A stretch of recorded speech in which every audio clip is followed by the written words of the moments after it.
You're crazy. Santini couldn't have done it. He killed him, Mr. Green, and I can prove it. I can prove how, and I can prove why. Blackmail. Blackmail? Come on. Blackmail. Jesse Jerome knew that Santini was really Stefan Mueller, a former SS guard at the end of World War II. And when Jesse Jerome threatened to expose him, Mueller killed him. But how? He was in the basement. I can prove it. When he gets here, I'm going to show you how he did it.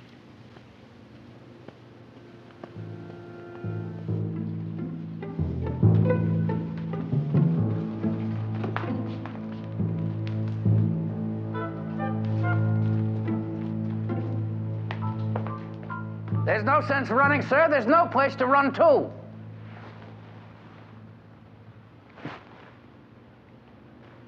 I just heard you talking upstairs in the room with Green. No, sir, we were never up there. It's an easy illusion to create. All you need is some miniature radio equipment, a receiver, a wireless mic, and a transmitter. You used something like this the other night. You used it when you fooled the waiter into thinking you were still in the basement, when you were performing that pick a number from 1 to 4 trick, when in reality you were upstairs, killing Jesse Jerome. Bravo. Wrong, but an interesting theory. More than that. It shows opportunity, and the letter shows motive. A letter. A letter addressed to the Department of Immigration and Naturalization that identifies you as a war criminal. Means, opportunity, and motive. It's enough to convict for first-degree murder.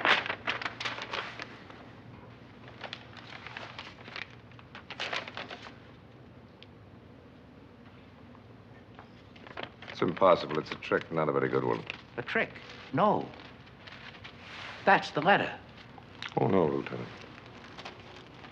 No, you see, this letter was burned. So much for your letter.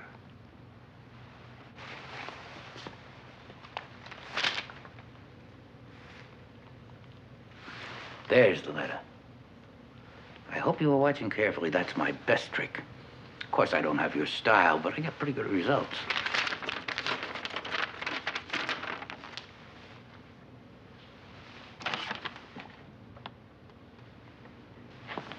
You can burn that one, too, if you like. There's plenty more where that came from. Wilson?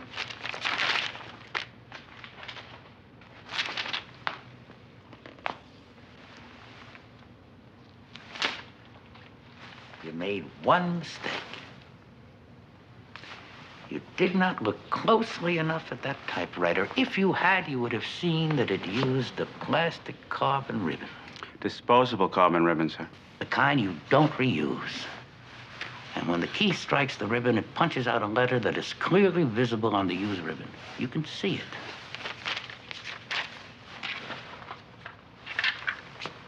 I want you to see for yourself.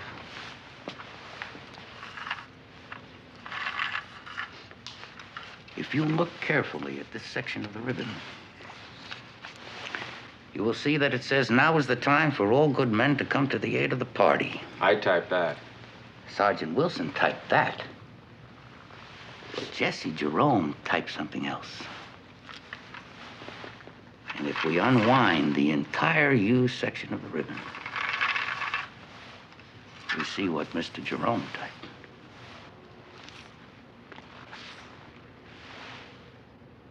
Department of Immigration and Naturalization, Washington, D.C.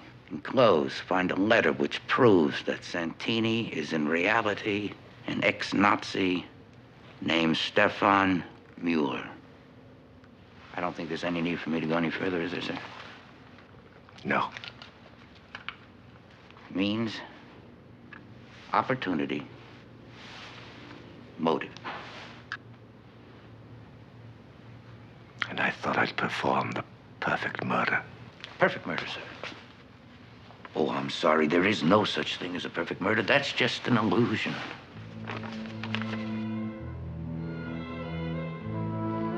Officer.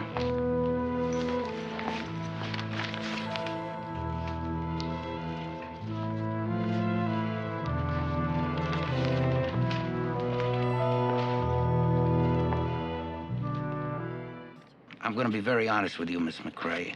Actually, I'm interested in the activities of one particular person, a Mr. Riley Greenleaf. Well, you picked a beauty, Lieutenant. If anybody had it in for Alan, it was Riley Greenleaf. Really? That seems strange. You know, I spoke to Mr. Greenleaf earlier this morning. He seemed to me like he was genuinely upset, acted like he lost a close friend. Oh, that's beautiful. Alan was about to walk out on him, taking a best-selling book with him. Well, that must have been the book that Mr. Mallory was dictating. I see. Gonna walk out and take the book. But wait a minute, no. I'm confused a little bit. Wouldn't these two men have a contract? Yeah, but it was about to expire in 3 weeks. But still, the book would still belong to Mr. Greenleaf, wouldn't it? Got a lot to learn about the publishing business, Lieutenant. Riley Greenleaf didn't know anything about that book. Alan never talked to him about it, and never would, until he was free of that contract. I see. You mind if I smoke? No. I understand that Mr. Greenleaf has made threats against Mr. Mallory. You know anything about that? Last night, he said some ugly things. He said if Alan didn't write for him, he wouldn't write for anybody. He said that? Yeah. But look, don't take my word for it. There were a lot of witnesses there. No kidding. Of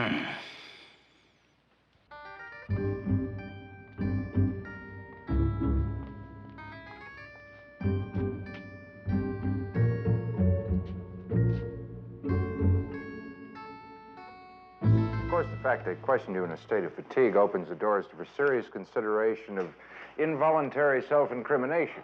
On that basis alone, I'm sure we could get... Would you please shut up? You don't seem to realize that Alan is dead, and I may be the one who killed him. I'd keep that opinion to myself if I were you, Riley. Lieutenant Colombo to see you, sir. Yes, ask him to come in. Thank you, Edwards. Yes, sir. Riley, you don't understand. I am as upset as you are about Alan's death. But you must not say anything that could be construed as an admission of guilt. Oh, Lieutenant, I'd like to apologize for this morning, but I must tell you honestly, I don't remember a thing about last night. I understand, sir. Forgive the condition of the room, but I'm redecorating. More questions, Lieutenant? Or are you here to press some kind of charges? Well, sir, you see, we traced the gun. My gun. It was my gun, wasn't it? Yes, sir, we were able to trace it to you. Yeah, I knew that. When I looked in the car and the glove compartment, I saw that my gun was missing. Well, obviously someone stole it. Doesn't look that way, sir. The only fingerprints that we were able to find on the handle of that gun were Mr. Greenleaf's. There were no other prints on the gun. Well, that's it, isn't it? Alan walked out on me. Took his latest book to another publisher, and I suppose in anger, I killed him. That new book, I suppose that's a pretty valuable piece of property. Anything that he wrote was valuable, Lieutenant. And if anybody was around to write the first genuine bestseller about Vietnam, it certainly was Alan Mallory. Is that a fact, really? I was always under the impression that the war stories, they all went over big. Only our popular wars. 30 years ago, World War II was a gold mine, but Vietnam, that's a plague. Hold it, wait a minute. I'm confused. Either I'm confused or somebody's not telling the truth. I was told, Mr. Greenleaf, that you knew nothing about the contents of Mr. Mallory's new book. Actually, I don't. Just that this morning, listening to Alan's voice on the tape, didn't he mention something about Saigon and the war? I just assumed that... You're absolutely right. I'm sorry. Forgive me. Well, this is a puzzler. I don't know quite what to say. Do you remember taking the gun out of your car?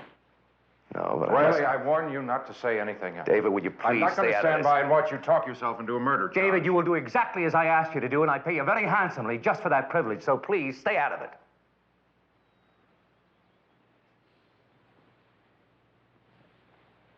You say you always kept your gun in your car? Yes, Is that the car? it is.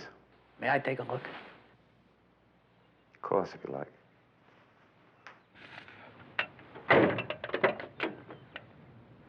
How long has this lock been broken? Well, I don't know that it is. Well, it's been jimmied, sir, and the scratch mark is fresh. So, may I?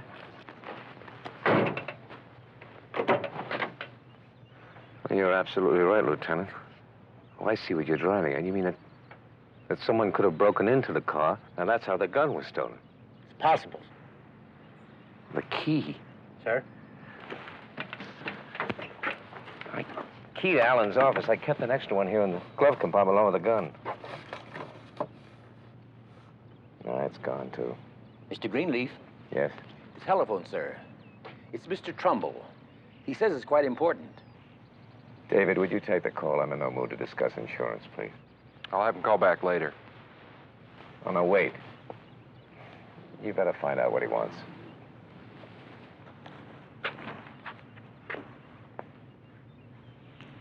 Yeah, I guess somebody give you a pretty good rap back here. Oh, yeah. That's a beauty, isn't it? That's the first time I noticed that. No kidding. I'll tell you, body work like that, gotta run you 100, 150. Lieutenant, when you own a car like this, it costs that much merely to raise the hood. No kidding. Sure. Listen, my wife's got a cousin in the valley. He owns a body shop. I mean, if you want me to talk to him. Well, that's very decent of you. You see, I have a cousin in Beverly Hills. He does all my work for me. Lieutenant, I have some disappointing news for you. You're going to have to stick this murder on somebody else. Riley's got an alibi that even he doesn't know about, and it's ironclad. Well, what is it? I mean, I'm very glad to hear that. At 10:30 last evening, Riley Greenleaf was involved in an auto accident in the parking lot of the Moore Park Inn. That's in Encino. Encino? What the devil was I doing there? You were drinking at the bar, I'm pleased to inform you. Then he was taken to jail where he spent most of the evening in the drunk tank till I got him out. An experience I don't wish to relive, thank you. You son of a gun. Well, I guess that just about does it. You may say that again. All I can say is thank God. A blackout is a frightening thing. I must be grateful to those people for having the good sense to call my insurance company to report. David, do you realize that if those people had not contacted Mark Trumbull, what would have... I don't even want to think about that. That accident, Sheriff? That must have been where you damaged the rear end of your car. Yes, I suppose so. Well, listen, I better go check this thing out. Still, it's funny. What's that, Lieutenant? The fingerprints. The fact that only your fingerprints were on the gun. Well, listen, I don't want to impose on you. Thank you very much for the cooperation. Well, you're more than welcome. Please don't hesitate to call it if there's anything I can do. Oh, yes, sir. Lieutenant Colombo. Sir? I suppose you realize what you almost did? Sir? You were going to arrest him, weren't you? Well, it did seem to me that he was somehow involved. Seen. When are you police going to realize that it takes more than circumstantial evidence to convict a man of a crime? David. Evidence. Find the evidence, Lieutenant. Quit jumping to conclusions and quit trying to take the easy way.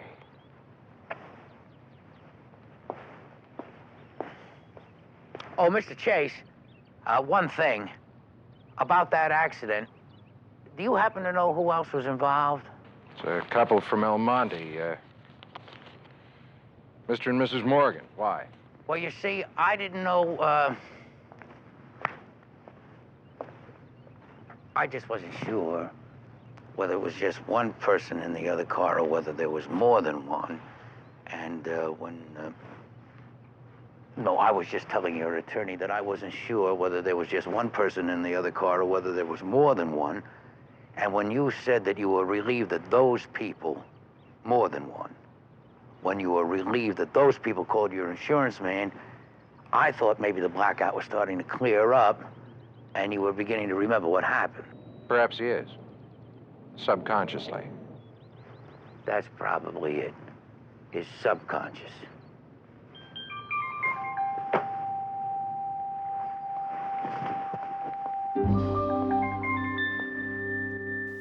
thinking about Joanna, aren't you? Yeah, I'm just taking off like that. She still expects me for dinner. No, we can fix that. We'll put Plan A into effect. Pick up the phone and call her. What am I going to tell her? The man is too square for words. Now, look, you simply say that you're working at the office. You're calling from the office. She knows you have a deadline to meet at the book. You're working late. How many times have you had to do that? A couple of hundred, I guess. Exactly. That's why she'll believe you. Hi, honey. How are you? Well, that's what I'm calling about it. I'm at the office, and I'm pretty well into this last chapter. I'd like to work straight through. Yeah, I know. I know. This will be the last time that I can... Jimmy? I knew it was his voice. Sure it was a gunshot. Yes, that's right. Would you like to sit down and get a glass of water? Yes, I would like. Really, please. Because I really feel stupid, and I just really want to clear my head. You didn't see me in there because I left before you got in there. And you know why? Because it's so smoky in there and so noisy in there that I just had to come outside and get a breath. Oh, I think I better get back. Now, look, wait a minute. I think you've answered enough questions, and I'll call him and I'll tell him you're with me. Okay? Well, what about Ken? Why isn't Ken here? I don't know why he isn't here. Is that Mr. Franklin, the other half of the writing team? Yeah, the other half of the team. Oh, Ken. Joe. I know. Just take it easy. I drove up here as fast as I could.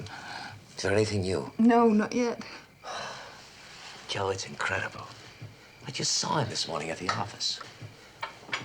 Oh, I'm sorry, Ken. Lieutenant Colombo, Mr. Franklin. How you doing? Well, the question is, how you doing, Lieutenant? Have you come up with any leads, any clues? It's a little early for that. Early. Seems to me your men are standing around just marking time.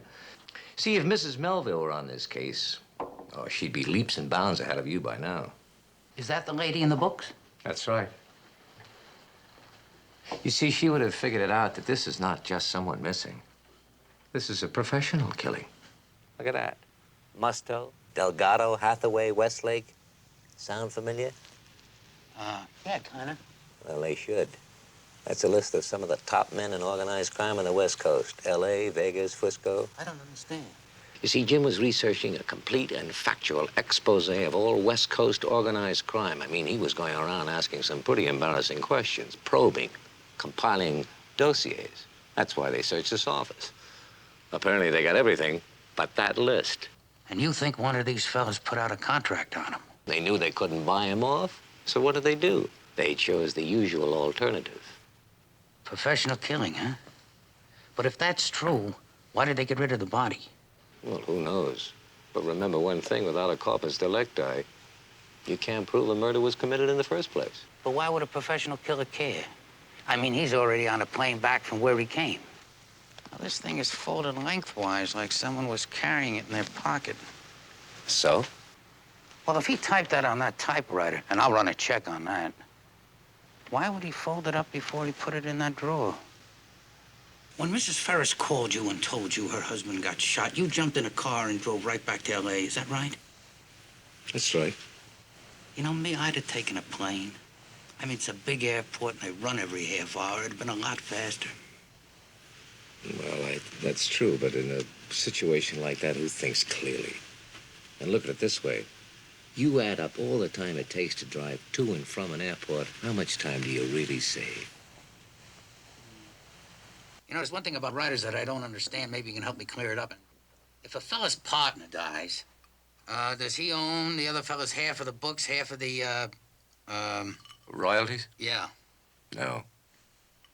They go into the deceased's estate. That leaves you on the cold, doesn't it? Unless, of course, you insured each other. Lieutenant, aren't we going a bit far astray? Would you go over for me once again? I know you did it. Exactly what happened when you came home tonight. Sure, I've already told you, but the moment I saw Jim's body in the middle of the lawn, I came running in here and I picked up the phone and I called you. I mean, it's a purely reflexive action. Is there some reason for your question? It's your mail. My mail. Isn't it funny how people are different? Now, me, if I found my partner dead, I'd never think of opening my letters. This isn't easy for me. A widow running a small country store, trying to make ends meet. No, I can understand that. And I also recognize in you a woman of some breeding. I mean, you're not just a common blackmailer. I'm so glad you're understanding. How much for your silence?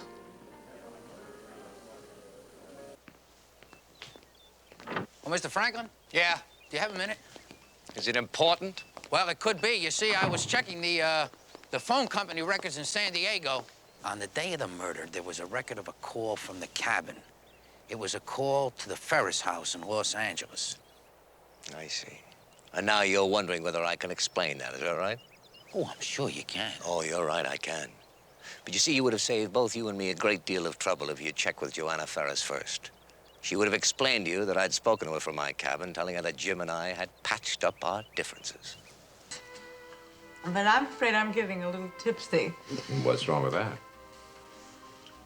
I don't know if I can trust you. I'll just keep it for a day or two. I've never seen so much money in my life. Well, maybe we can do the next best thing.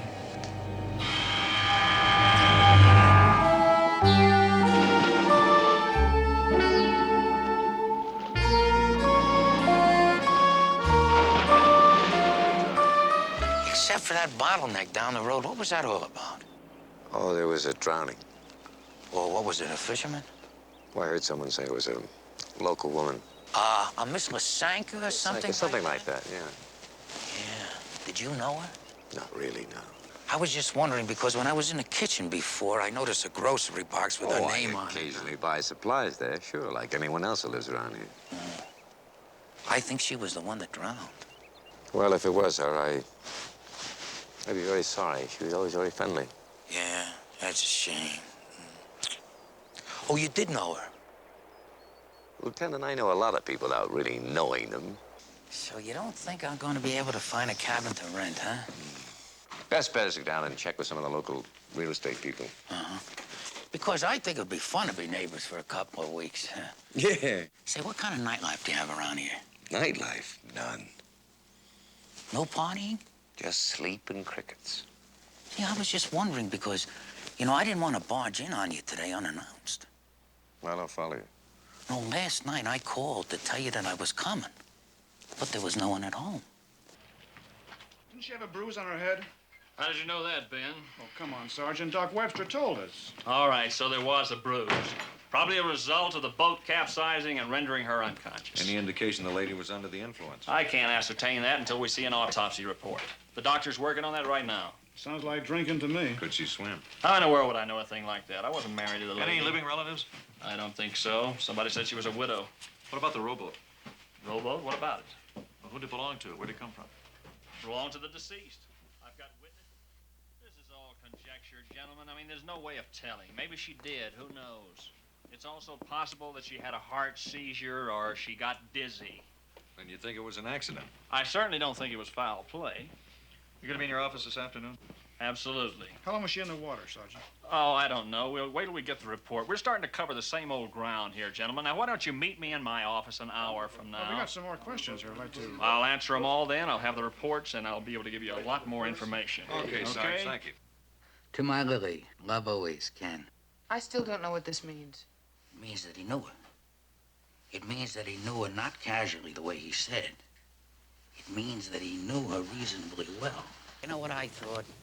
I thought you and I should talk alone. You and I have nothing to talk about. Yes, we do, Mr. Franklin. We have something to talk about. I'm here to arrest you for the murder of your partner. What? Now, it's my duty to inform you of your constitutional rights. Oh, you cut that drivel. I've written that stuff so many times, I know it by heart. And what is this nonsense? You're going to arrest me. I kind of knew it right from the start. There was nothing definite. There's a lot of little things. Little things. Driving back from San Diego on the day of the murder instead of taking a plane. The open mail. Never showing any genuine emotion for a man that you worked with for 10 years. With that, you know what they're gonna do? They're gonna laugh you right out of court. But They're not gonna laugh at the insurance policy, are they? I've got a photostatic copy of it here in my pocket. They're gonna laugh at the fact that you withdrew $15,000, put it back the next day. I've got the book that you gave to Miss Lysanka with your signature in it. You expect to get a true bill of indictment on that trivia? Come on, Lieutenant. I was down in San Diego. So was your partner. That's a provocative statement. Can you prove that? Yes. Not with the witness, because you killed the witness. Suddenly I thought of something. How clever that first murder was. The phone gimmick, working late in the office. Brilliant. Oh, you awarding gold medals today? Yes, for the first one, not for the second one. That was sloppy. Mrs. Melville, she'd have been very disappointed. Well, come on, get to the climax, Lieutenant. You're talking to a writer. Am I? That's not what I heard. And that's the key, that you're not a writer. When Mrs. Ferris told me that you didn't contribute to the writing, that her husband did all the work, That's a lie. I had to say to myself, how could a man with no talent for mysteries make up such a clever murder? If you were that ingenious, you'd be able to write your own books. And I got it. The first one, the clever one, that wasn't yours. The second one, the sloppy one, that was yours. But not the first. Is this your partner's handwriting? Well, I think I can prove it is. Maybe I ought to read this to you. Idea for a Melville book, perfect alibi. A wants to kill B. Drives B to a remote house and has him call his wife in city. Tells her he's working late at the office. Bang, bang. Sound familiar? That's the part you used. Practically word for word. Should I read some more? No. You want to know the irony of all of this? That is my idea. The only really good one I ever had. I must have told it to Jim over 5 years ago. Whoever thought that idiot would write it down?